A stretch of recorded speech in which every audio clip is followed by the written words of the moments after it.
Hello viewers, you're back now with the stream, and we actually have our top 8 all lined up, so we know who's in top 8 and what decks are there. So let's have a little look at the bracket and then we'll go and describe it. Rabbi, what can we see? So we can see plenty of Lugia.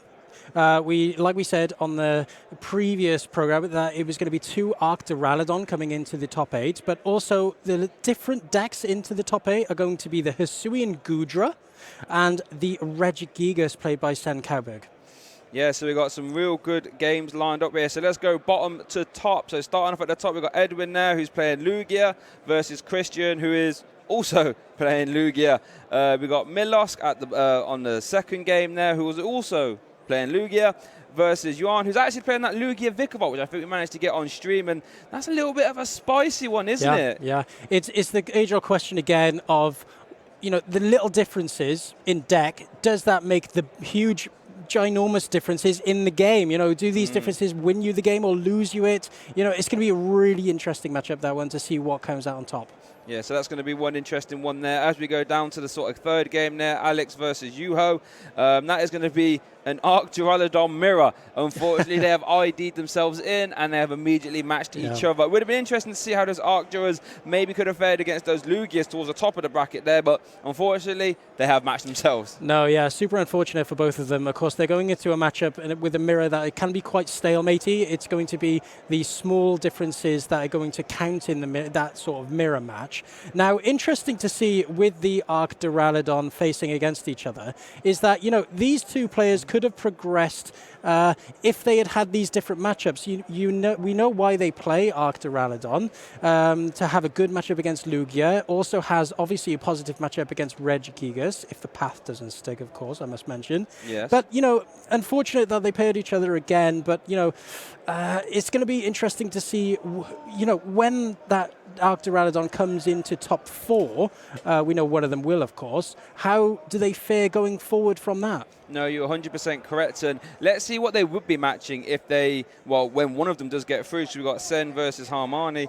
And Harmani's playing Gudra V-Star, our only Gudra V-Star in cut, and Sen is playing Regis. But if you were eagle-eyed viewers there, might have noticed that Edwin just got put in the top 4, and your eyes wasn't going crazy on you. Actually, Christian has to get his flight home, so he has had to sort of say, right, top 8 is where I will remain. I have to go and get my flight. So Edwin secures himself top 4 in probably record fashion. You would think so. No, super unfortunate to end a game like that. But well, it wasn't even a game. But super unfortunate to end like that. But needs must. Needs must. Yeah, no, super unfortunate for them there. But the actual top 8 game that we will be having on is the Lugia versus the Lugia Vikavolt, because I'll be intrigued to see how effective that Vikavolt can be in the mirror. Yeah, super interesting. We've mentioned it a few times. Diversity coming into the format. This person has decided to play a Vikavolt in Lugia. Vikavolt used to be, I guess, understood as the big bully in the format, of Lost Box and Lugia, of course, depending on to use the items, preventing them of doing such. So, this person has decided, I'm going to marry the two together. I'm going to include this and have a good Lost Box matchup, hopefully. Yeah, no, it's really interesting because it can actually be really good in the Lugia mirror as well, because if you go first and pop off the Paralyzing Bolt, you can actually really disrupt the Lugia player from actually setting up as in your opponent. So it's like, as we are going to start getting this game set up here. And so, Rabbi, talk to us. You've made a top 8 before. Obviously, you've played a top 8 match. What would be going through your head right now? Well, like I said before, it's a different type of pressure. It's a different type of game, but, as Alex then alluded on, it's all about going back, taking a step back, trying not to take on too much pressure. Just think about what your game plan is. You're on the big stage. We know that's a different element, but you've got to try and retreat those emotions coming out and those panicky moments, and that can potentially lead to a misplay. And just think simply, it's just another game. It's just another game. Don't think about anything else. Don't put the pressure on yourself to achieve, top 4 yet. Take every game as it comes.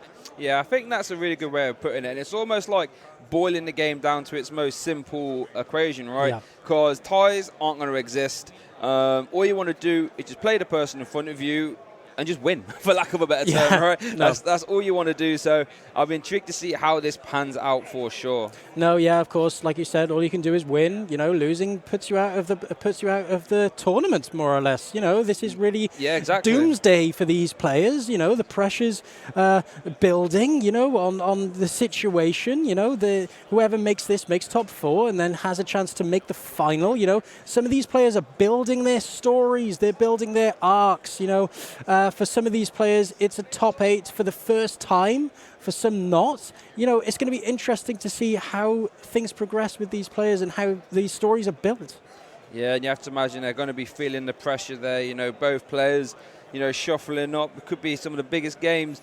We've got 2 table judges there getting ready. They're shuffling up. I'll be intrigued to see who's going first. Yeah, it's going to be entertaining, that's for sure. Yeah, and it's interesting that you say who's going first because, you know, there's that rumor going around the player base that, you know, whoever goes first with Lugia, you know, in the Lugia mirror, wins. Now, it's not as simple as that. You know, there are things that come into play here. It's who can navigate their hand more efficiently, who can get those Archeops in the bin more effectively, who has the better starting hand, and, you know, things can go from there. You know, we've seen it before. You know, Lugias can take the match going second. It's not as simple as that. Especially when you consider that Yarn will have access to Vikavolt. And that can really start to throw a spanner in the works there. Even if you are going first or second, doesn't mean you're going to be out the woods by any means. Because Vikavolt starts hitting for weakness, all of a sudden you can't play your, you know, lost vacuums or your choice belts, anything like this. It can really start to make life difficult there for Yarn. And it's going to be a very interesting game for sure. Not just your normal Lugia mirror. No, yeah, for sure. We've seen it before with the other Vikavolt engines, you know, going second. Putting pressure on the engine to get a Melanie onto the Vikavolt so you can get that paralyzing bolt off more effectively. So it's going to be interesting to see if he even does prioritize it. It could be simple that he's thinking, you know, I'm only putting the Vikavolt in the deck purely for Lost Box, and I'm putting in Lost Box only. It's a liability in the Lugia matchup. You know, it's something that we don't see very often. You know, well, I haven't seen it actually at all, a Vikavolt in Lugia. It's going to be really interesting to see, you know, how does he see this Vikavolt being effective in the deck?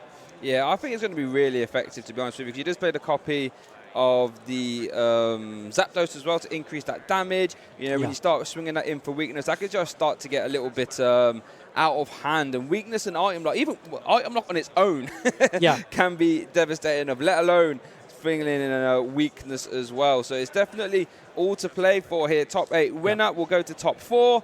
And we'll just start getting that big monetary prizes, you know, CP if they need their CP for the invite. But also, like I said, money is where I get to win some money playing Pokemon cards. Doesn't get much better than that. No, and it's so true. And you touch upon the Zapdos there. You know, the Zapdos is such a useful card in the Lost Box matchup because if you have the Zapdos on the bench, it buffs the damage from the Vikavolt by 10. And then you can therefore knock out the ever-present in the format Cramorant from the Lost Box engine. So, from the Lost Box deck, sorry. So, you know, it's more, at the moment, for me, it's more teetering on that he's using the Vikavolt for the Lost Box matchup only. Yes. But, you know, I'm still so eager. Is he going to be bringing this out in this Lugia matchup? Yeah, but you never know. I mean, 60 times 2, 120 with weakness. That starts to get into range of KO 2-shot in Luminions or basic Vs as well. So it's really interesting. And I just don't know how this game's going to go. You have to imagine that Milos would have practiced this Vikavolt. I mean, you're not going to take it to a regionals in top 8 if it didn't have any use. Most likely in the matchup, this is the most common Lugia, so it's definitely going to have some sort of effect. And I'm just very excited to get this one started. Yeah. It's not just top 8, but you know, getting excited into this matchup is another thing. But looking at Yon's matchup, deck, sorry, you know, it's looking like a standard Lugia deck, let's say. You know, it's only running the 3-2 Lugia, so that might come into play if the Vikavolt seems to come out. The lack of access to those Lugias might come into play. But, you know, choosing to go half and half, he's choosing to go with the Cancelling Clone and the Lost Vacuum for certain matchups, so it's interesting to see how that might come into play later on. I mean, if those Dark Duraludons get to the final, they are on opposite sides of the bracket, I believe. Yeah, for sure. Just about to come into that, you know, making that Yveltal live So it'll be interesting to see how, how these players progress once we find our winner. And it looks like they're both shuffling up. You want to make sure you get everything all hunky-dory. And it's like they're setting up. And don't forget, this is going to be such an intense game. Top 8, winner gets the top 4. And then, getting all the prizes. Both players obviously would have practiced so much their deck and they played so much rounds of Pokemon already. It's just going to be very, very entertaining for sure. Yeah, I know, and I mentioned it earlier, I completely agree. We've gone from over 800 Masters, and that's so many players, so many people coming down this weekend and thinking they have a shot at making the top 8 and making these great achievements that any player would dream of. Yeah. We're into our top 8 now, we've whittled it down, and, we'll be seeing live now these players playing it out for their chance to win a regional championships. And here we go, prize cards have been set, so that means our game is going to be getting underway. Let's analyze these prize cards, shall we, Rabbi? So, whose turn is it? We don't know yet, but let's look at Milosk prizes. 1 Archeops in the prizes, the Combustion Blast Charizard, Radiant Charizard, the few supporters, and that Dunsparce, the battle of the cards that aren't meant to be in the active. Dunsparce versus Pumpkaboo. Let's go. Well, if I was to go off of this start, Johan definitely has the worst start, I would say. Yeah. Pumpkaboo is actually probably the worst starter in the deck, just because Pumpkin Pit isn't active anymore. You can't put it down and use the effects, but also it's a heavy boy. It's got to retreat. He's going to struggle retreating that and getting it back into play in terms with the Lugia. Yeah, going to have to attach a DTE to get it moving or something like this. And it looks like Milosk does have the capture energy to at least go do an initial deck search, and at least get themselves out the Lugia so they can start powering up the Vikavolt and just get all manner of stuff going on. And one interesting thing, actually, looking at Milosk's list, is that he plays 1 copy of Collapse Stadium. We know how important bench space is to Lugia. If he can try and spring this Collapse Stadium into play, knowing that Jan's led Pumpkaboo, that's one Pokemon you really don't want to be having going on. And it can really make that summoning star less effective if you can't get full value of getting 2 Archeops into play. Yeah, no, sure. He's playing all sorts in this deck, actually. Looking at the trainers, 1 copy of Skylar. As you say there, 1 copy of Collapse Stadium as well. It would be interesting to ask him, what are your priorities here? Why the Skylar? It's something that we don't really see that often in Lugia. We know that people usually play the Irida for a trainer, and also the Lumenion. So it'll be interesting to see, maybe he's playing for the Skylar so he'll be able to get a supporter. It's a dual channel. It's a dual channel. It's the same effect. Sure, I might not be able to get the Lumenion, but it's extra consistency in that regard. Could also be that Skylar can then grab the Stadium as well, right? Because Irida can only grab items, so maybe that 1 copy of Collapse Stadium is part of a Milosk strategy there. The Skylar would allude to that. So it looks like it's going over to Jan, and let's see, like you alluded to, Jan's list seems very down the middle. Like I say, we have got the copy of Lost Vacuum and Canceling Clone. Seems to be the only sort of cards worth noting. There's only 1 copy of Choice Belt, not the the normal 2. The copy of V-Guard, which I think now has actually become a bit more of a staple. Yeah, for sure. And we see here he's just running through his deck. He's just going to be deck checking here, as all the players do, and especially do this in top 8. If there's any time to prize if there's any time to do it, it's right now. It's right now, yeah, for sure. And we know we have that extended time for top 8. It gives players a lot more freedom to think and meticulously go through their game plan, navigate their way through the match, and that's exactly what Jan's doing here. No, 100%. I just realised at the top there it does say currently Jan is 2-1 up. That's not the case. The game isn't over yet. I think that just needs to be reset. It is obviously only game 1. Yeah. Jan hasn't quite.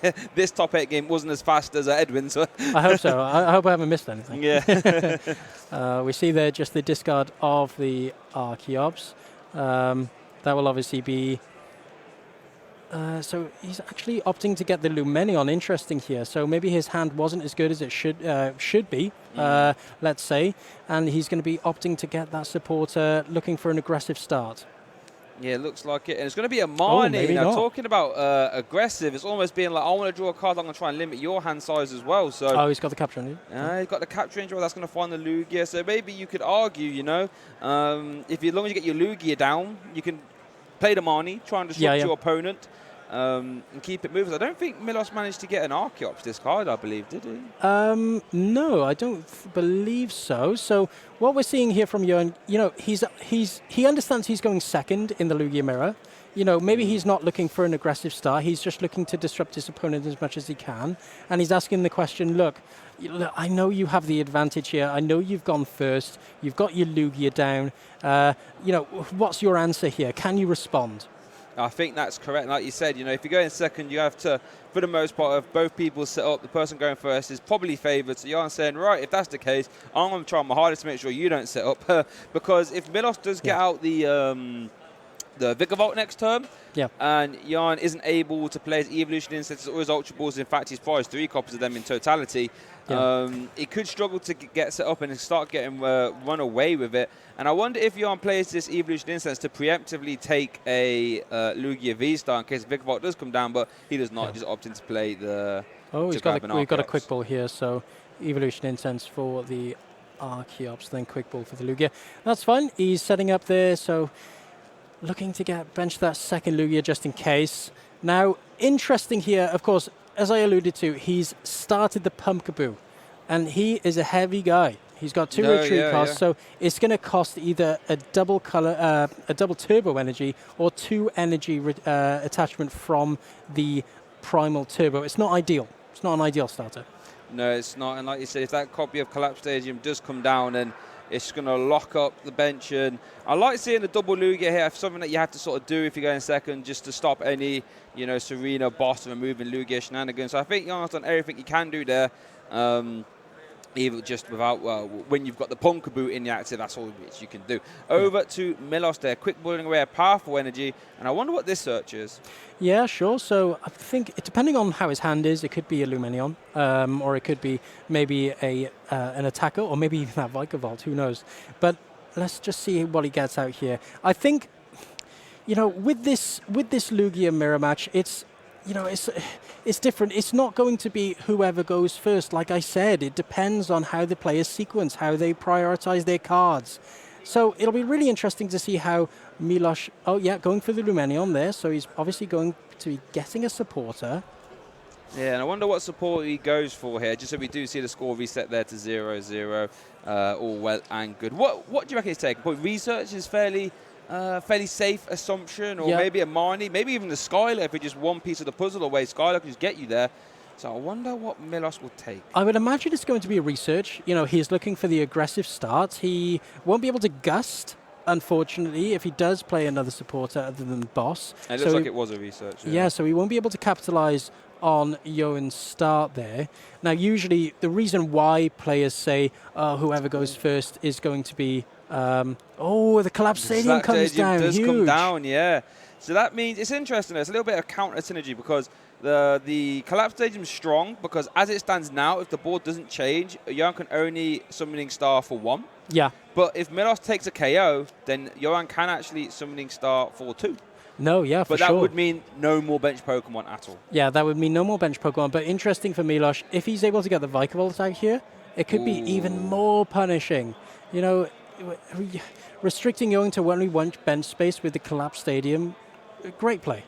I mean, he's got 2 copies of Ultra Ball, so at least 1 Archeops can hit the discard pile, and he can find the Vikavolt, but I'm not 100% sure if he's got many Archeops in the discard pile already. You have to imagine if he did, this turn would be being paid a lot faster. Yeah, of course, and it's going to be a very risky play, of course, if he does only Summoning Star for the 1 Archeops, because it leaves him susceptible for Johan to just go, you know, boss, knock out your Archeops, now what are you going to do? No, exactly. So it's almost like he can't really put the Vikavolt down anymore. It's unfortunate that either player have started an unoptimal starter, restricting that bench space for either player to play the cards they need. And that was a pass. I think it was. I believe that was a pass. Yeah, I mean, Johan did take off the top, so I'm guessing that was a pass, and I guess the Collapse also coming into a little bit of annoyance there for Milos as well, right? Because then he can't bench something and Summoning Star as well. But his hand just doesn't look like it was supporting anything crazy. Over to Jan. So maybe the momentum shifts now, because if you're going first in the Lugia Mirror, and you don't get the first summoning star. Stopping the weakness ability on Dunsparce with the cancelling clone. Yeah, that is a little interesting interaction, actually. That is, yeah. I don't know if that'll come into play, but interesting. Oh, that's such a shame. Another pass, wow. That was such a shame, because Johan could have punished there. Yeah. He could have punished Milos only having one Lugia down. He could have gone summoning star for one, fine, but boss, knock out your Lugia. Now what are you going to do?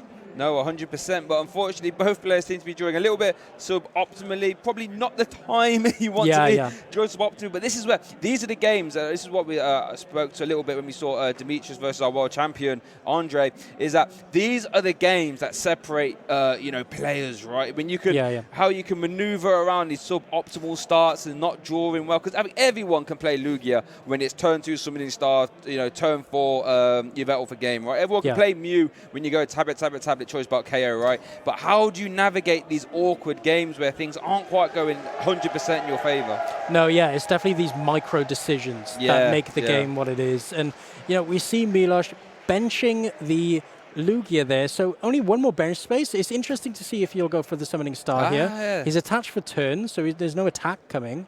There's no attack coming from that attachment. It's only going to be a Read the Wind available to him.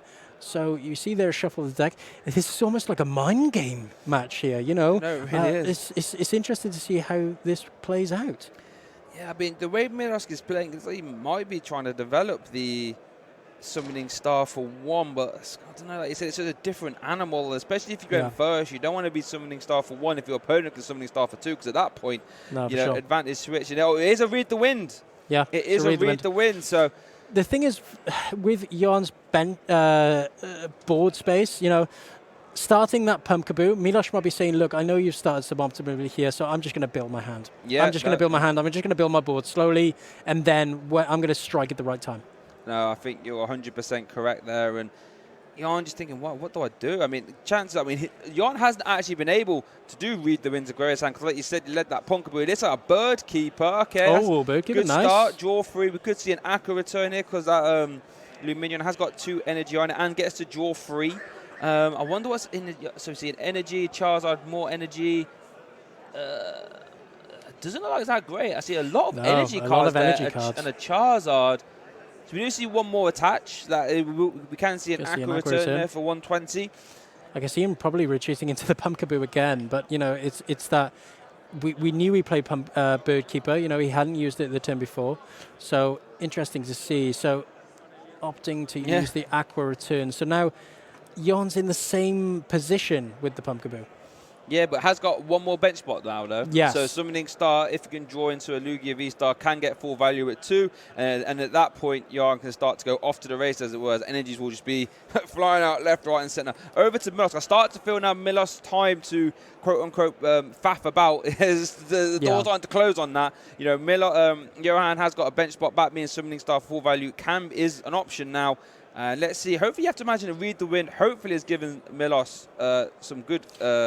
cards to use. Yeah, no, sure. I think his priority here is probably to get rid of the Clap Stadium. He's going to have to start playing probably a little bit more aggressively here now, trying to get the 2 Archeops out with the Summoning Star. So that's probably what we'll see here. He starts to Evolution Incense. I imagine that's going to be for the Lugia V-Star. His only way to get rid of the Collapsed will be the 1 copy of Lost Vacuum in his deck. So it'll be interesting to see how he navigates around this to try and get that trainer. Now, of course, he's not in a great spot. He's got a Lugia in the active with 120 on it, 120 damage on it. It's got 1 powerful, so that resource is pretty much gone now as soon as this Lugia is knocked out. So, how does he make his way around this game now? I'm not 100% sure. It's the sort of USP, unique selling point of Milos decks, that he does play the Vikavolt. Yeah. Right? And if you're not going to use the Vikavolt, as it did just get hit the discard pile, I think, or I'll be intrigued to know if Milos would play the Vikavolt if Dunsparce wasn't in play.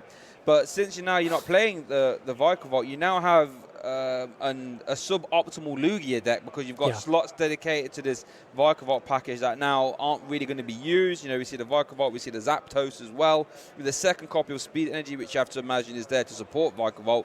And you have to imagine, and when you've got a mirror, if one deck's suboptimal against the other, you're going to be struggling. And here, and as you alluded to, because this active one has damage, you can't really afford to be doing much with it, so opting to evolve the bench.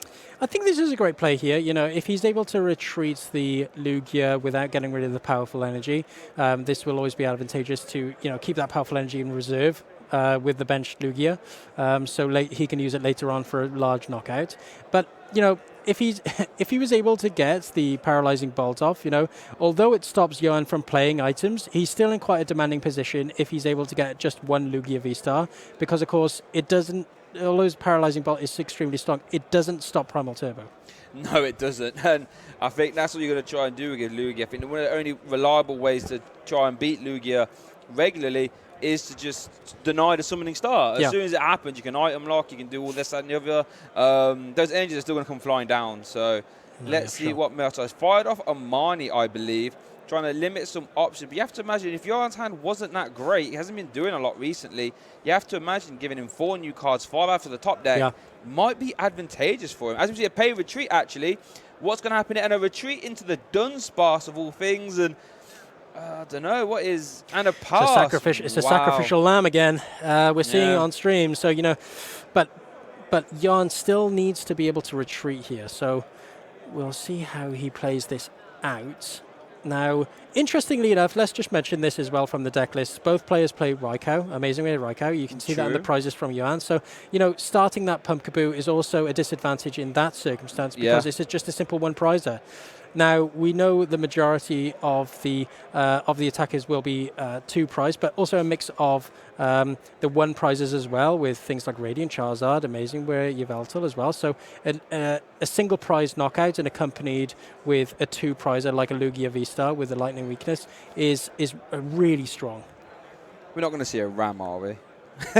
A Ram? Yeah, we are. Was that a Ram? Come on. Did we not even see a Ram? I don't think. Maybe it's just a pass, actually.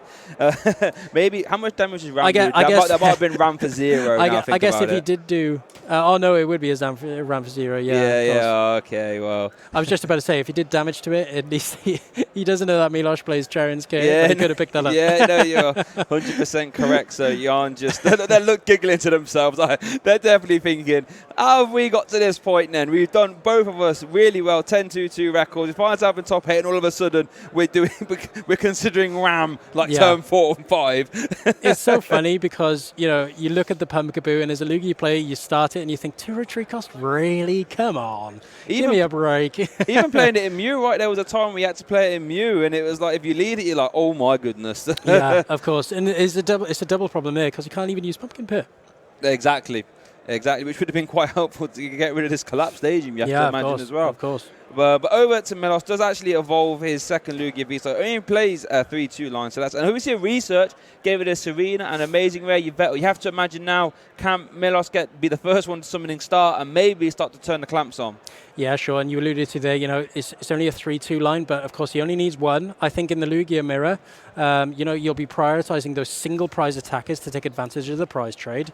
We know there's such strong attackers like Radiant Charizard, able to take those big knockouts on the Lugia V-Stars with that massive combustion blast, with that excited heart ability. So, you know, we'll see how both players orientate also around that single prize trade. No, 100%. And that's the interesting thing about Lugia. I think that's what makes it so incredibly strong in this format, is that it sort of plays that line, or walks the line, I should say, of being a multi-prize deck, and then it can immediately switch to being a one-prize deck.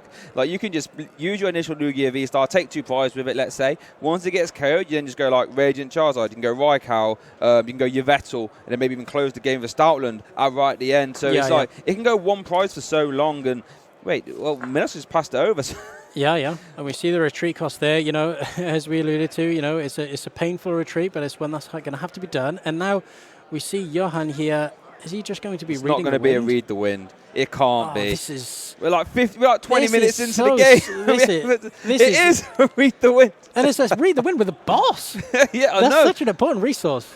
Especially when your opponent's got a Dunsparce in the active. And you always think as well, when somebody quick balls or ultra balls away boss, you think, was that the worst thing in your hand? yeah, you think, how good is that hand if you can say, this boss, don't want it anymore.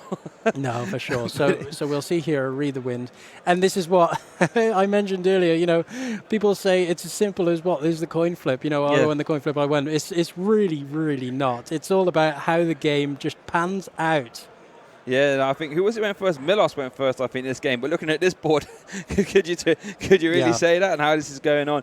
But over to Milos here, starting to turn there with an Evolution Incense shuffling up. I believe that must be taking an Archeops at this point. And I think Milos only has one in the discard pile right now. So maybe now he can try and find a way to discard this next one, Summoning Star, and then actually, if he can KO this Lugia this turn, it could be the first one to take 2 prize cards. Yeah, no, and ahead of the prize race, as we mentioned there, you know, it's a really positive place to be, you know. But, of course, with that 120 on the Lugia V-Star, it does leave us susceptible to certain attacks. Is this a boss stall? It's a boss stall. Wait, this is a Dunsparce attack. What does that do? I actually don't know. It's just a small attack, I think. It's only about 20, I believe. Oh, it's 30. 30? Huge. For 2 energy. I mean, it 2-shots it. Yeah.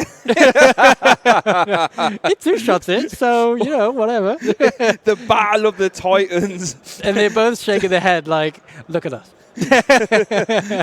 But yeah, massive ram there from the Dunsparce on the Pumpkaboo. Battle of the Titans. Yeah, roll out, I should say. Roll out 2 for 30. Sorry. So, you know, I mean, these cards did lead. They led the game to saying, right, Jan, let us get involved. Right, Medos, let us get involved. And they're now on the front line of battle. Dunsparce might even take a prize card here. No, I'd be really excited to see that for sure. But we see here, Johan, he's fanning that hand.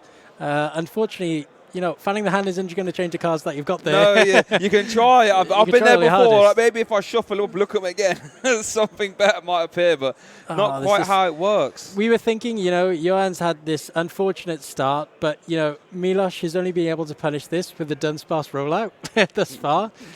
You know, no prizes taken by Milos, so no prizes taken from either player, actually. So we see an Ultra Ball here. I imagine it's going to be for the V-Star or possibly a Lumenion to get one of those aggressive supporters. But the problem is then that's one more bench space gone and Club Stadium is still in play. Yeah, I mean, I guess you could go Luminion, Irida, Lost Vacuum, but a bit of a long way around still. And I don't think he's got a V-Star in hand. He hasn't played it yet, so to capitalize on that, you would have to have a V-Star in hand so then you can immediately pop the Summoning Star. Worth noting that Jan did actually discard the Stoutland. So that means there isn't going to be any Stoutland action, you know, towards the late game on that Dunsparce could have been a nice target actually for the Stoutland. That won't be happening. And yeah, interesting enough here as well with the Pumpkaboo, it's actually set up for just a 1 attachment for the double dip fangs for the Stoutland. Yeah, so you'll be able to just you're right. attach any old energy and take the 2 prizes. Really interesting. And double dip fangs, you know, really strong and really good at just taking extra prize on these low HP Pokemon. We see it normally being used for Lost Box, but it works perfectly well against Pumpkaboo and or Dunsparce. But let's see what Jan does. DT. Oh, it's an attachment. Wow. That's 2 DTs wasted on retreating the Pumpkaboo. So sad. Here we do see Summoning Star, though, I believe. So, Milos like, oh, man, how are you going to do me like that? I thought we was going to try and play this game without using Summoning Star. So we'll but see the there we go. Primal Turbo, so all things will be cooking now. For Jan, energy are going to be flying everywhere, and you have to imagine this Dunsparce is not long for this world. No, yeah, maybe we'll see finally a little knockout here. So choosing to use both Primal Turbos. The Lugia still not ready for attack. It still needs an energy. We saw the energy attachment on the Pumpkaboo, so it's going to have to be 1 more energy, which is going to be decided as a V-Guard energy. Don't mind it. Don't mind it. Puts it at 310 HP if it's a V Pokemon hitting into it. Quite a hard number. And there we see the retreat. That Pumpkaboo has been dancing around that active. Hopefully, I'm sure Jan is hoping that maybe this time Pumpkaboo stays there and lets Lugia and all the other attackers do the work. And there we see a Tempest Dive. Does he opt to go to the stage? And probably not, actually, because it's making it interesting for Milos Yeah, there. yeah. Tempest Dive leaving the stage into play, and now it's over to Milos. Jan taking the first prize card here. Yeah, Jan's board is not fantastic. He doesn't have a single prize attacking option on board, but he does have that second Lugia ready to evolve into the V-Star for another attacker. The problem is here is that he's going to either have to hard retreat one of the Pokemon on the bench, primarily probably the Archeops because of the 1 retreat cost, but he doesn't really necessarily want to use a Lugia again because it's another 2 prizes gone, and therefore, maybe can't utilize the single prize matchup spreads that the late game Lugia has.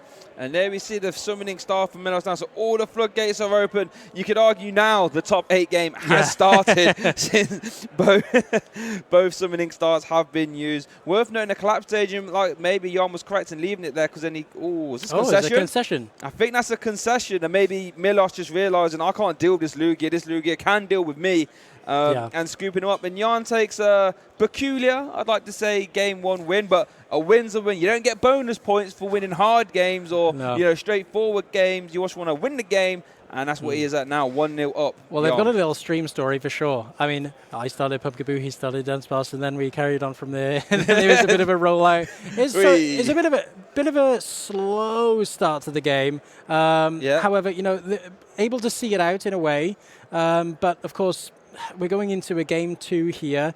Milos obviously going to be choosing to go first because it is advantageous in the Lugia matchup, but it's going back to that story. He did go first in the first matchup and still ended up losing. So it's going to be interesting to see how this pans out. Yeah, and it's interesting. I wonder if the Vikavolt maybe shows up this time. Because if it's swinging for item lock in combination with weakness, that's actually really terrifying. And I wonder if because Milos led the Dunsparce, weakness being turned off makes the Vikavolt a lot less attractive. So I've been intrigued to see if that comes out. And then all of a sudden, everyone's saying that the Lugia Mirror, who goes first, wins. Yeah. Apparently not. and it's in the top 8 of a regional as well, And it'll be interesting to see, if the collapse stadium comes into play again, if that tactic is going to be used. With cards like that, it's going to be knowledge for Yoen in the next game. No, 100%. Those sort of cards are really, surprise pop-up cards. Oh, you collapsed. What am I going to do now? Well, now that deck knowledge is out there for Yoen, it'll be interesting to see how he navigates around that in this next matchup. And that's so important when you're playing these best of threes, knowing, any weird or wonderful cards that, you see. Like, now Jan might play around the collapse more, knowing that, it can't just come down and really limit bench size. So, maybe he'll play around it, maybe a bit more liberal with his Luminous Sign leverage, usage, I should say. Or maybe trying his hardest not to lead Pumpkaboo again. I'll try not to start it. But, able to come around it in the end, and taking the advantage as we go into game 2. All right, and speaking of game 2, the prizes are out. I imagine Milos is starting. Looking at these prize cards, 1 copy of Powerful Energy, 1 DTE, 2 Evolution Incense, an Ultra Ball, and a Heat Fire. So I'd say maybe slightly worse than average prize card. I don't like seeing 2 Evolution Incense and an Ultra Ball in there, especially when you only play 2 Lugia V-Star. No, and importantly here, 3 energy. We understand how important energy is with the Lugia. It's something that is quite underappreciated as a resource in usually as somebody looking at the Lugia. But here we see the pass over to Yoen already. Not the most explosive starts. I don't think I saw a supporter in Milos' hands either. So let's see if Jan can capitalize. Does find Lugia first piece of the puzzle. I love the Aurora to the active. That's such a threatening position. Really forcing Milos to change priorities. Now he's going to have to start thinking about benching Manaphy when the hand might not support it. Maybe you have to find Luminous Sign, but if you get Luminous Sign, now Raikau can start to go on a mad one. So yeah, I love that. And Jan now does get his first deck search. And looking at Jan's prices, actually, 2 Evolution Incense again. Canceling Clone is pretty much useless in this matchup outside of, like you said, maybe doing some shenanigans by turning off Manaphy and or Dunsparce. 1 Archeops and 1 Powerful. Yeah, it'll be interesting to see how, having we know that Lugia's chock full of Ball Surge and Pokemon Surge card effects. So it'll be interesting to see how the Evolution Incense affects his ability to get Archeops in the bin. But also going back to what he started again, he started the Raikou. If Milos is able to capitalize on him starting that Raikou, he'll be able to take that threat off the board. No, 100%, and it looks like Jan's doing okay. He hasn't got an Archeops in the discard pile yet. Does get 2 Lugias down. And we're just checking. Let's see what he does. Yeah, we're just checking here. We see that it's 1-0 to Milos, but we'll double check with that. Who's taken game 1. Interesting there, Johan got rid of or discarded, I should say, the Radiant Charizard early on. It could be a very useful card as we come up into the late stages. But of course, playing only one choice spelt, you have to understand, what am I prioritizing attaching it to? Do I attach it to the Raikou for a knockout, or am I attaching it to the Radiant Charizard later on? Getting rid of the Radiant Charizard, it's not fantastic for the choice belt options later on in the game. Yeah, no, 100%, because we've seen that these V-Guard energies are almost a staple now in these Lugia decks, and as we do just get confirmation, it was Jan that won. Yeah. Jan didn't lose and opted to go second. That's not quite what happened. But yeah, the Charizard plus choice belt combo is a perfect way to get around V-Guard energy on a Lugia V-Star. Yeah. And unfortunately, if that has been discarded, that will no longer be an option. Something to keep note of. Yeah, no, sure. And of course, it's looking like that Raikou is about to be knocked out as well. So, that threat of weakness is also gone. Yeah. So, it could be an advantage going into this game, especially the late stages for Milos.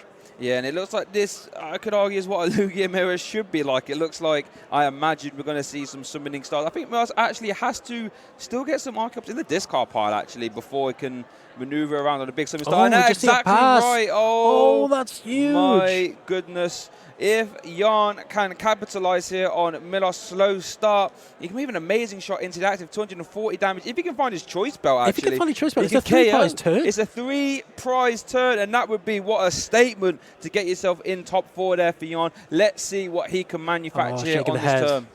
Unfortunate. A Bird Keeper is not the supporter. Maybe Bird Keeper's going to be nice to Jan. Let's see what those 3 cards are. This could be imperative for Jan's victory. Yeah, so we see here how... The Bird Keeper, how does it play? He's shuffling that hand. Let's have a look. Ooh, that's a lot of energy. Chock full of energy. Too much energy. That's the worst place energy could be in the Lugia deck. So unfortunate. Yeah, I mean, we've alluded it to before on this stream, how unfortunate it is starting as many energies in hand. We know it's a valuable resource. Sometimes you have to, get rid of it with maybe a research, but also the Primal Turbo ability, unfortunately, doesn't attach from hand. It attaches from deck. Yeah. So, you need those energies in the deck, and that's why maybe the Primal Turbo, the Primate Wisdom Oranguru is so important. No, 100%. Yeah, and it's interesting to see 2 potential slow starts from both our players. But in case you haven't realised, on the ticker there, it looks like Yuho won against Alex. So that means Yuho is going to be top 4. I mean, they're both Arc Duraludon, but it's just nice to see there. That was quite quick 2 games, actually, for Arc Duraludon mirrors. I'm intrigued to see how that panned out. Quite a big one. Maybe it relied on... Maybe it was just all about the Arceus and how that panned out. Yeah, maybe one, failed to get one up. Yeah, I mean... it's so important getting that Trinity Charge up and running, so maybe that didn't go off. Hopefully we'll be able to ask him later on.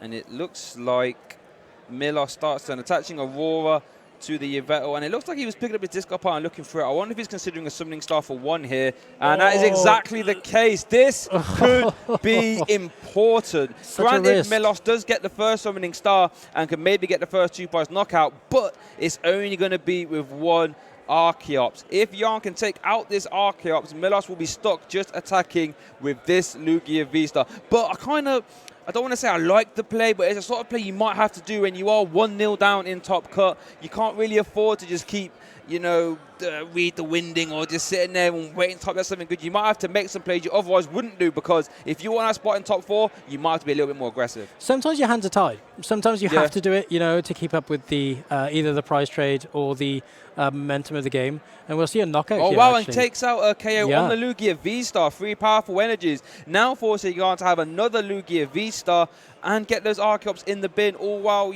saying, because one thing about Tempest Dive is that there is no bad text. Opting for the Raikou here. He is opting to go for the Raikou, because that Tempest Dive is going to keep applying pressure over and over again. Yarn needs to kind of respond here. And let's see what he does. Let's see what his hand says. Still a ton of energy, powerful energy and Archeops. Oh, wow. Is it just energy? And what is that support? A boss's orders? Boss's orders, so maybe looking at a stall play. Oh, my goodness. Yeah, it's going to have to be a stall play. This was great play by Milosh, punishing Johan for having to evolve. Evolving into the V-Star, it's knocking this out is saying, have you got another one? Where are you going to get it from? You're exactly right. So, even though that one Lugia V was on the bench, we do see one in hand. Oh, no, sorry, one in the discard pile, sorry. I thought I didn't see one in hand, otherwise I'm sure he'd slam it down. But, such a difficult hand to get around. I don't think Yarn even played that boss. I think we saw a pass as it's like Milos is playing an Evolution Insect. We would like to see that before the Summoning Star, unfortunately. But wow, so the pendulum of power shifting back into Milos right now and setting up that amazing rare Yveltal. Even if you what is going on here? A research. 2 Archeops. Just the way it goes, right? A turn later than he would prefer. And you have to imagine Milosh is in the driver's seat. Didn't get to Gus this turn, but you could argue moving this Raikou right now is advantageous, like to say. Yeah, it's definitely giving Milosh the threat off the board. Yep. We know he plays a Raikou himself, so that'll come into play later on. But removing that 1 to 2 prize trade threat off the board is such an advantageous position.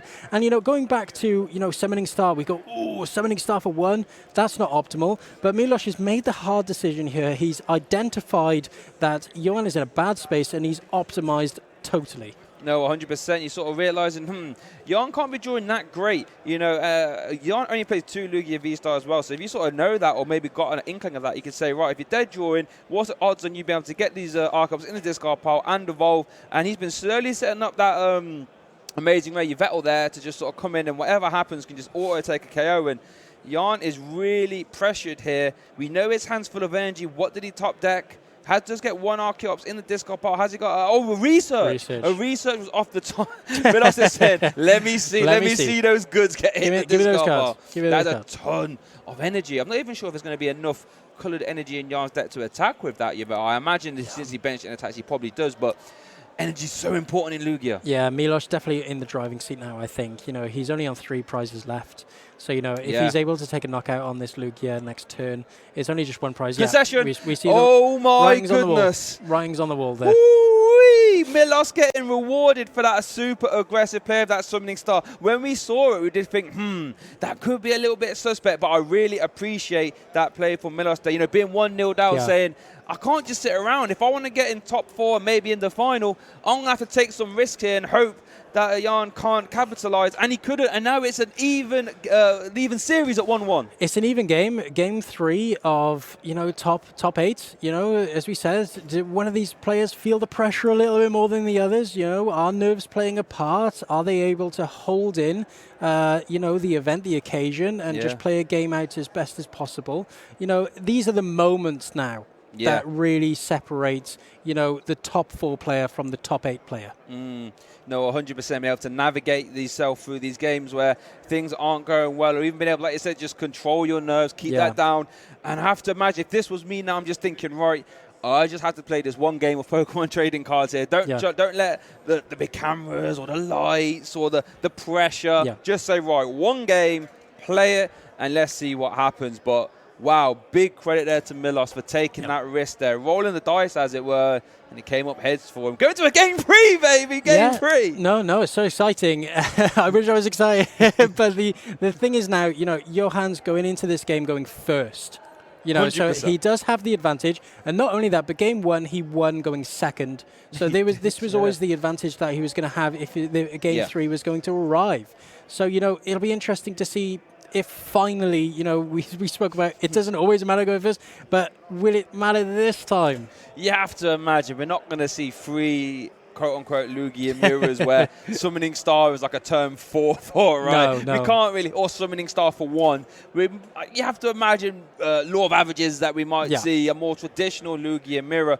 But even if that's the case, Melos does have the Vikavolt can maybe slow things down a little bit and, get a little bit ahead that way. But it's all to play for here in Game 3. Yeah, we see our players shuffling up, just getting ready to start now, and the prize cards just coming out.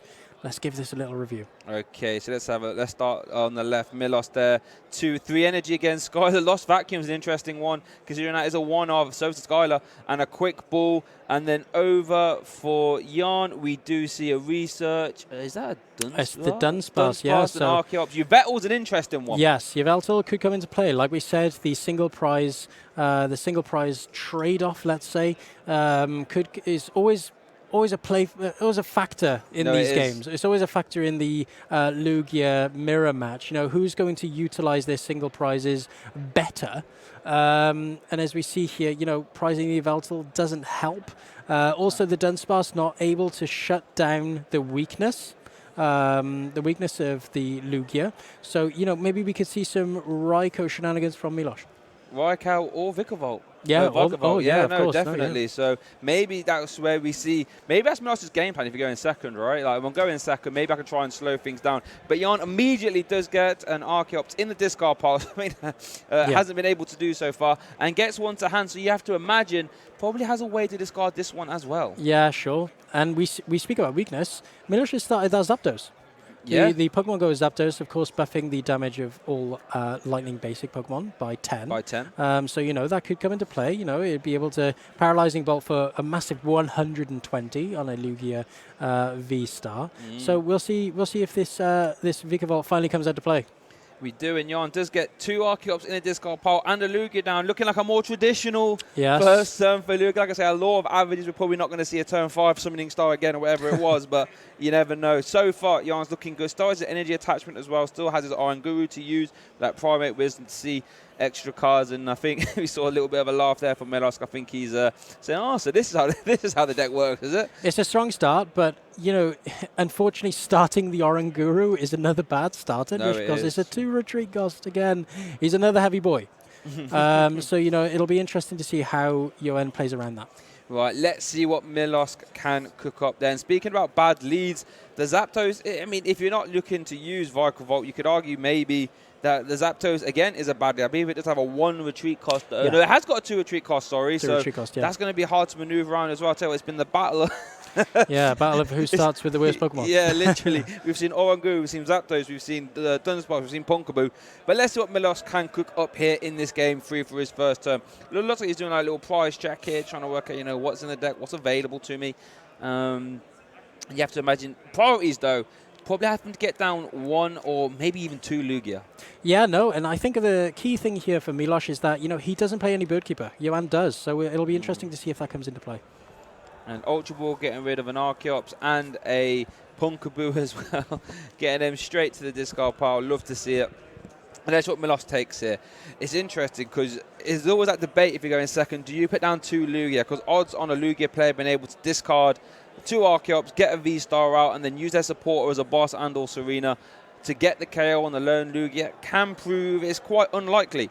However, if you don't, and your opponent does it, you're then out the game. So Milos probably just needs to try and get down 2 Lugia here. I would say the odds are lower just because of the Oranguru start. But it's still a relevant point. He still wants to be able to set up for further turns later down the line, or whether he wants to prioritize going for a single prize attacking option. So we'll see here how Milos navigates through this. He starts the Zapdos again, not a great starter on the opposite side, as we've mentioned. So it'll have to be either a double turbo retreat or using a Promal Turbo to attach to. So that's a research. I think 2 Archeops have hit the bin now. A research, and was that a collapsed agent or was that a Serena? I think it was a Serena. Okay, so Looking like a decent turn there for Milos, being able to play that research turn 1. Looking at Jan's discard, yep, he has got 2 Archeops down there as well. And there's the old fabled Ultra Ball double Archeops. Yeah, that's the dream, isn't it? Yeah. That's the dream. Get those in a discard pile. Let me universal deck search, get whatever I like, and get to moving. So looking at Milos' hand there, what's we got there? Manaphy, I think I saw a Stoutland, Quick Ball, Ultra Ball. That Archeops at the back. Does see a Lugia. Yeah. So there is. So the Lugia could come down. I think he's opting for the Manaphy to stop the amazing shot attack from hitting the bench. He's thinking about benching the second Lugia, so he does bench the second Lugia. So, Collapse City might not come into play in this game. And then we just see a pass over to Jan. All right. Oh, we're going to see the turn 2 summoning star then. We haven't seen it yet. No, surprise. Wait, off. Oh, I thought that was a pass. Oh. I thought that was a pass. I had a cold sweat. I was about to say, there's no way we're going to see this 3 times in a row, are we? No. Okay, so let's see what Jan does. I mean, I'll tell you what, the speed at which he's playing doesn't fill me with confidence. If you have stuff to do, you're doing it. Come on, Jan. You haven't done this 3 games in a row, have you, my friend? Come on. So come on. Touches the V-Guard. Yeah, he's touches just the V-Guard. fanning Oh, Mani. Okay, there was a Mani. Okay, take a breath. It was just, take a breath. You're just keeping it suspenseful for us. I don't mind it, Jan. I like that, building suspense for me, doing my job for me, Jan. Thank you. Yeah, and we see here the Mani just drawing off it, hoping to get the V-Star to be able to summoning Star. There's an Evolution Incense. There's 2 Archeops in the discard piles. You know what that means, Rabbi? We are going to see a turn 2 summoning star for finally. full value. There we go. Who would have thought that, eh? We're only at game 3, everyone. We're only at game 3. I'm sure all the opponents of Jan and Milos might be watching this final back thinking, why couldn't you do this versus me? This guy's in top 8 with that luck. Crazy. No, only joking. So we'll see the summoning star now for I would imagine the 2 Archeops, of course. Again, having to attach to the Oranguru for retreat as well. But, the question is here, taking out the Zapdos, it isn't optimal. No. You sort of want to be trying to go down a 2-2-2 prize route, or at least taking 2 prize cards immediately so you can, get that advantage out nice and early. But there we do see the summoning star. Love to see that. 2 Archeops coming down, Primal Turbos, allowing you to get 2 special energy from your deck. I'm laughing as I'm saying it, because I still think that's how bonkers that ability is, and attach them to your Pokemon. So, just like the Oranguru could be getting maneuvered out and get him out the action. We could see the whap down, but I doubt that's probably what we're going to go for. Yeah, I doubt we'll see the whap down, even though, we've seen roll out, so it's not, it's not we've like seen roll out and ram. It's not like we wouldn't be able to see a whap down on the stream. So, yeah, we'll see the double turbo going on to the Oranguru, and just debating on where this other Primal Turbo is going, and of course being onto the Lugia Vizsla. Now, key here. Okay. Johan doesn't have another attacker on board, and it's, again, back to the similar game that we had on the stream yesterday. Right. There's no energy on board to use as a pivot.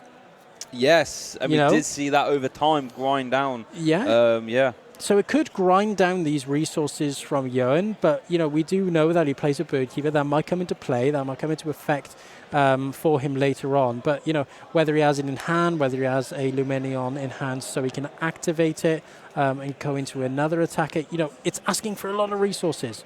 No, it really is. Over time, Lugia is a very resource-intensive deck. 4 energy to attack with your Lugia, 5 energy in total to attack with your Yveltal. Charizard can be as high as 5. There's a lot of energy cards that are needed, so you can't really afford to be using them just to start the turn to attach, retreat, because over time, in that late game, it will come back to bite you. No, yeah, for sure. And you'll see here that the first knockout of the game will happen with the Tempest Dive from Lugia on the Zapdos. It'll be interesting to see how Milos will respond to this. Of course, still with the majority of his resources available to him, of course, being so early in the game.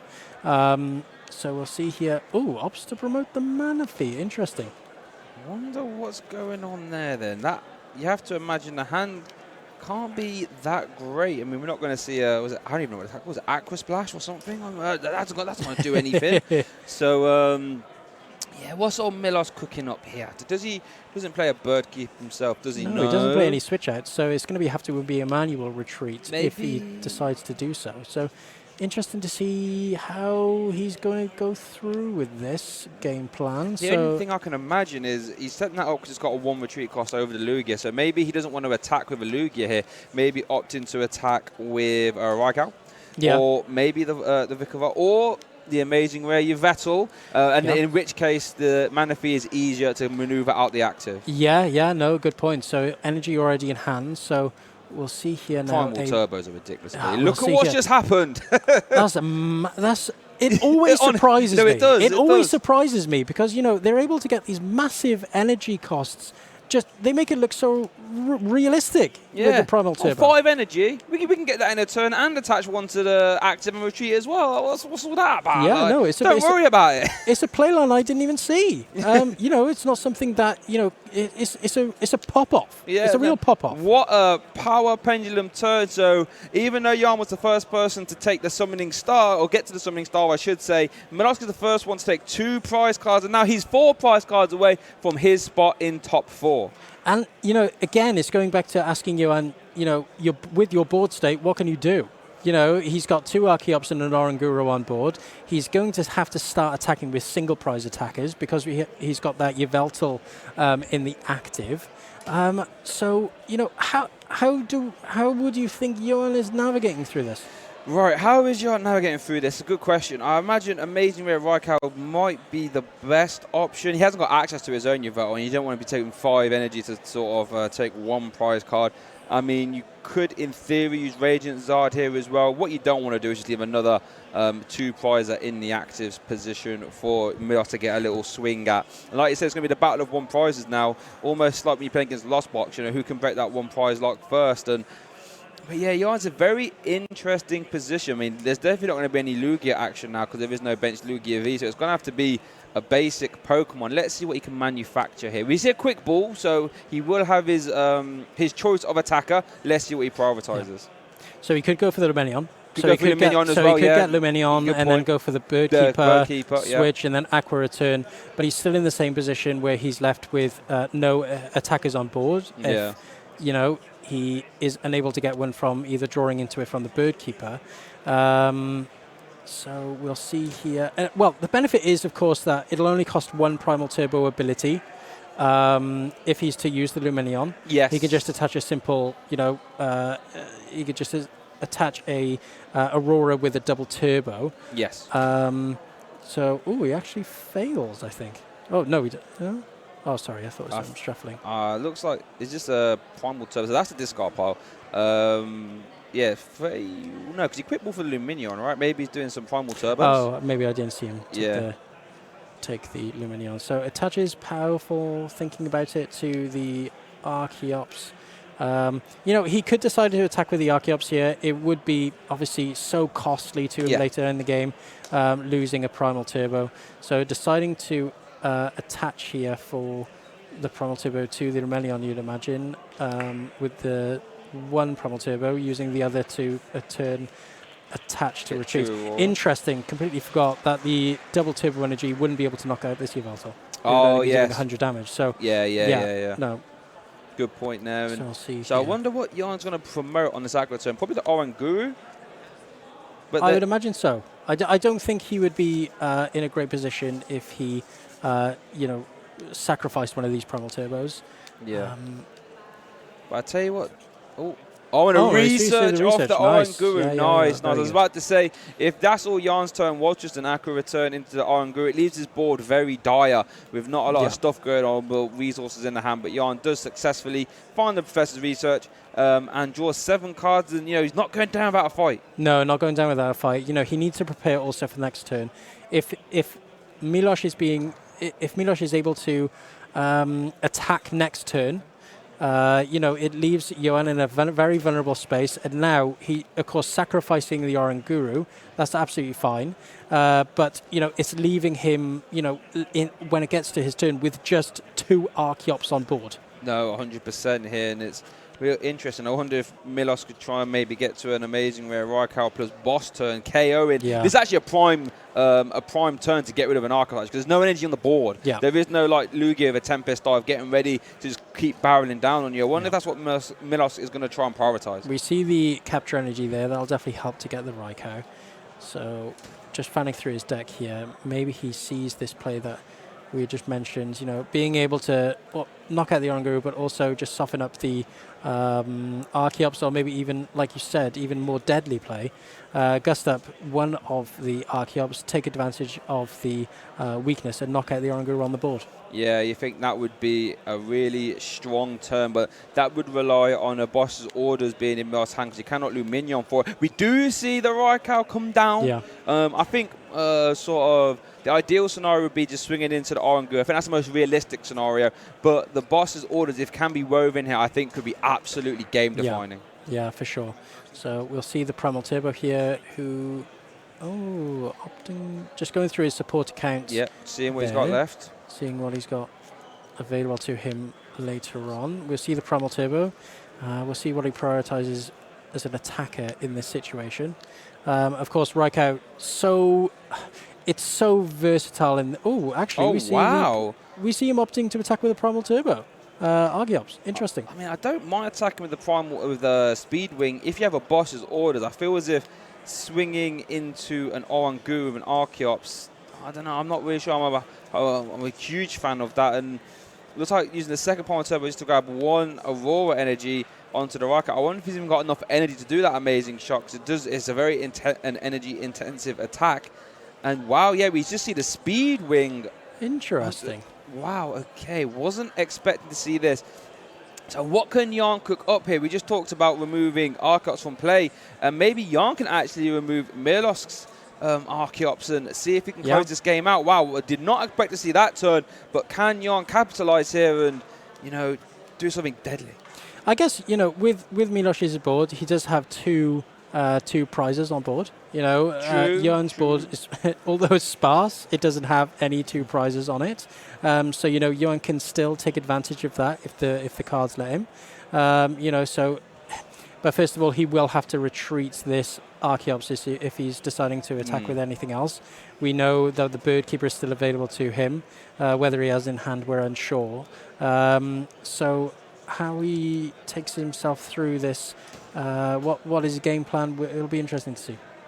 No, it really will. I mean, and I think that's why Yarn's just taking his time, thinking, what do I do? I didn't expect to find myself in this scenario. What can we manufacture here? And let's see if we can. I mean, that's the discard pile. I wonder what's in Yarn's hand. There's a lot of energy. Captain Cologne, Stoutland. There's a Stoutland. Okay. There's no very basic Pokemon. Manaphy, actually. He could take out the Manaphy. Now, interestingly enough, with the Manaphy, it would have meant that Yuan's Raikou wouldn't be able to take full advantage of putting any damage on the bench. We see the heat energy there attaching to the Archeops, so you imagine that he's going to be retreating this into the Stoutland, not the other Archeops. That'd be pointless. But so opting for the Stoutland.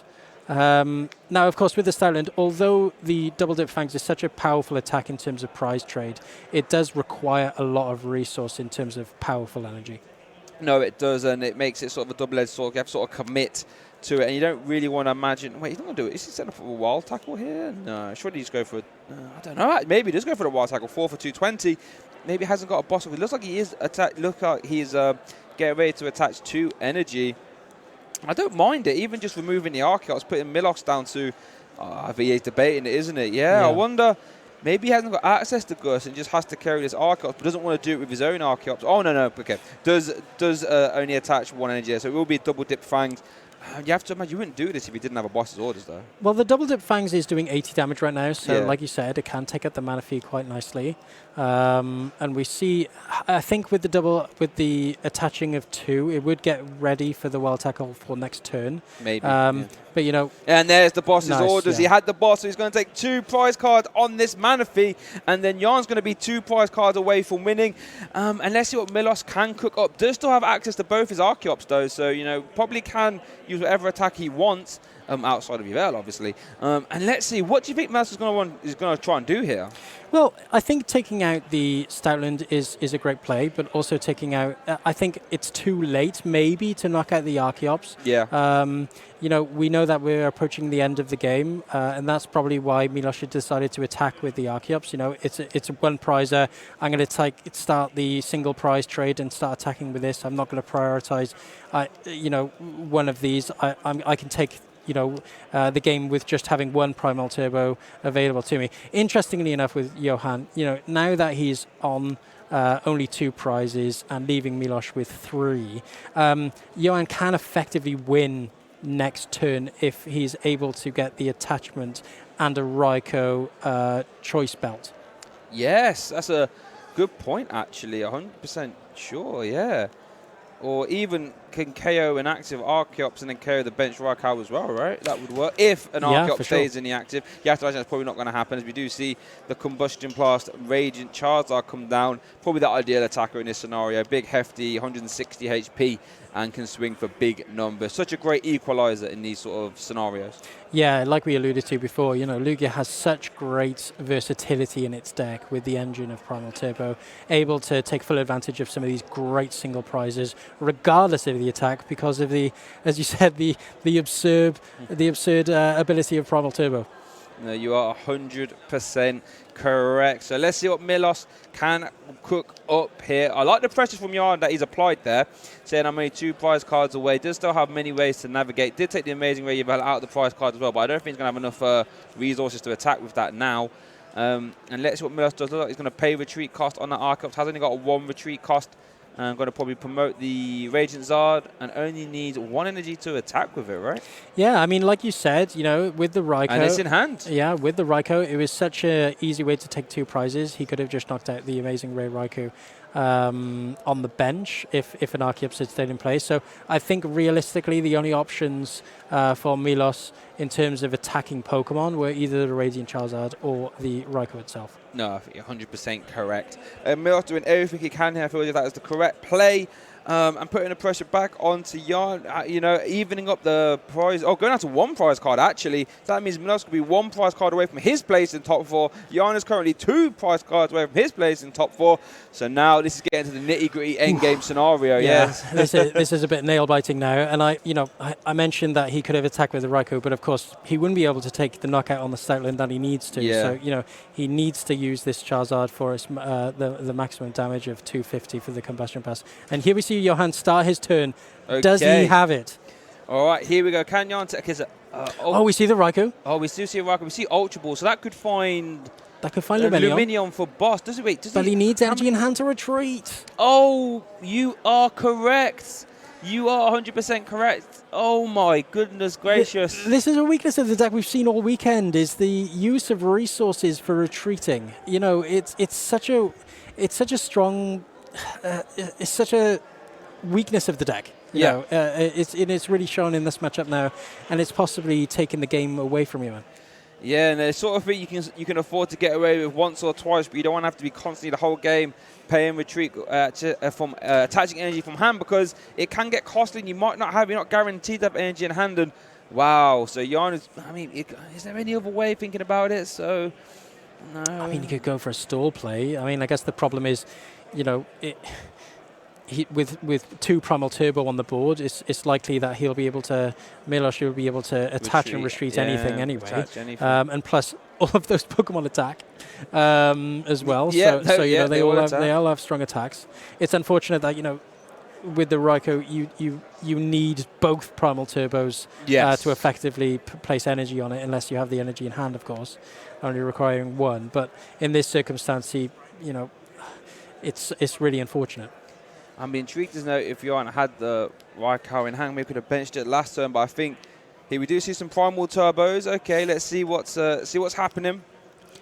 Looks like we're going to grab 2 Auroras. I imagine they're going to go to the Raikou on the bench. Looks that way. At least Milos does have to maneuver around the Charizard. Maybe Yarn can hope that can't happen, but even then you can still Primal Turbo to retreat that one and maybe attack with the Speed Wing against. What do you even throw in an active position now if you're Jan, actually? Well, you say attacking with a Speed Wing. Of course he can, but he needs the powerful energies to be able to take a knockout on anything. Unless it's for the Raikou, of course. But yeah, retreating the Charizard is no mean feat in itself either, especially being so late in the game. No, you're right, and I'm really intrigued to see we're in the super late game now. Both players are within touching distance of their place in top 4 here. There we see an Ultra Ball as well. Looking like it looks like we're going to go back to your phrase. Thinning is winning. Yeah, for sure. And I would imagine he'd try to get a Lumineon here to set himself up for next game, for next turn. Sorry. And just a shake of the head there. He's just unsure of how he's going to map his way through this. Attaching to the Archeops will mean that he does have that free retreater ready for next turn. Benching the Manaphy, it's unfortunate because he's looking through his deck thinking, how can I navigate myself through this? But Milosh is only on 1 prize. If he was on 2 prizes, it'd be completely different. Yeah, if Milosh was on 2 prizes, Jan would definitely have at least 1 turn to navigate. But Milosh being on 1 prize is such a game changer, as it were, because like you said, Jan needs to put something in the actor that doesn't easily get carried. Maybe it is just his Archeops, not sure. But 1 energy card off being able to win. Placing the Manaphy, and there's the research. Placing the Manaphy is correct here, just because it prevents any Raikou kind of bench snipe on the opposite player's Raikou. So that's definitely the correct play there. Of course, now it's just a question again of Milosh, do you have it? Do you have the retreat with the Charizard? And for Johan now, it's putting up the chunkiest Pokemon he can. Yeah, so is that probably going to be a Lugia V at that point, right? I imagine, but then that could be hard to maneuver out the active as well. Yeah. Was that part? I think it must have been, right? Because is Milos looking at his discard pile? See Milos just looking through, possibly his discard. So the Primal Turbo. Here we go. So over to Milos. Has Milos got it? So we see 1 powerful energy, 1, 2. 160. So does he have the energy to retreat this Charizard and get his place in top 4? 1. 2.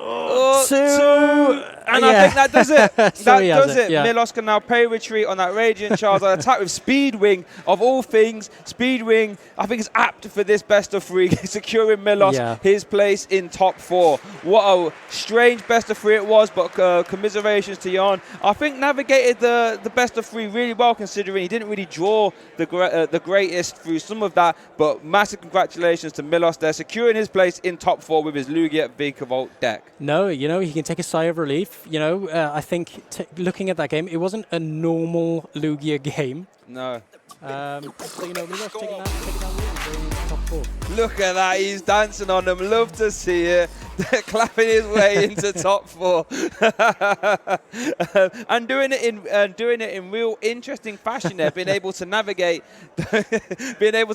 those real interesting games. And like I said, like we alluded to, being able to navigate those strange games and think, what do I do here? What resources do I use? And all that stuff, and being able to get himself into top 4. Yeah, no, for sure. And the best players always do. They always navigate themselves through these tight spots. And, either player didn't have the most optimal starter, but of course Milos would be able to take it through some great gameplay. No, love to see it, love to see it. And we have a little update as well from some of our other top 8 games. It looks like Sen with his Regigigas deck did lose, so it looks like Harmony is going to be in top 4 with the Gudra V-Star deck. Yeah, no, so interesting to see. We know that, of course, it's not a fantastic matchup for Regigigas. Negating 80 damage per turn and also taking a knockout. Gudra is definitely at an advantage in that matchup. So commiserations to Sen. Top 8, still a fantastic achievement. No, it is, especially with a deck like Reggie's. He's played it a lot, and I think it's not a deck I would play myself because it's very hard to pilot. So him being able to get himself to top 8 of this regional, fantastic result for him. And Sen, one of these players, just like we see from our top 8 contingency, I've had the absolute pleasure of playing Sen in a regional this past year. And, the passion and the enthusiasm for the game just rings through them. They know exactly what they're doing. It's sometimes daunting when you play players like this because, they're so on it, they're so focused. But, they come to these regionals to get good placements. They don't come here for no reason. No, 100%, and they're all doing really well. As I imagine all these players have done really well. So we know we've got Gudra in top 4. We know we've got Arceus, Duraludon. We knew that already. We've now got a Lugia, Vikavolt, and then one more Lugia in the top 4 as well. I'm going to put you on the spot. I'm putting you on the spot right now, Ravi. Who's taking it home? What deck's taking it home? Oh, so I'm going to go with the Goo. I'm going to go with the Goo. I love the Goo. I think it's such an interesting matchup against Arceus Duraludon, but I believe in him. Come on. Right, he's going with Goo. I'm going with Art Duraludon, baby. That's our hot picks for the tournament. We're going to have a quick break now, and we're going to get back to our top 4 coverage as soon as possible.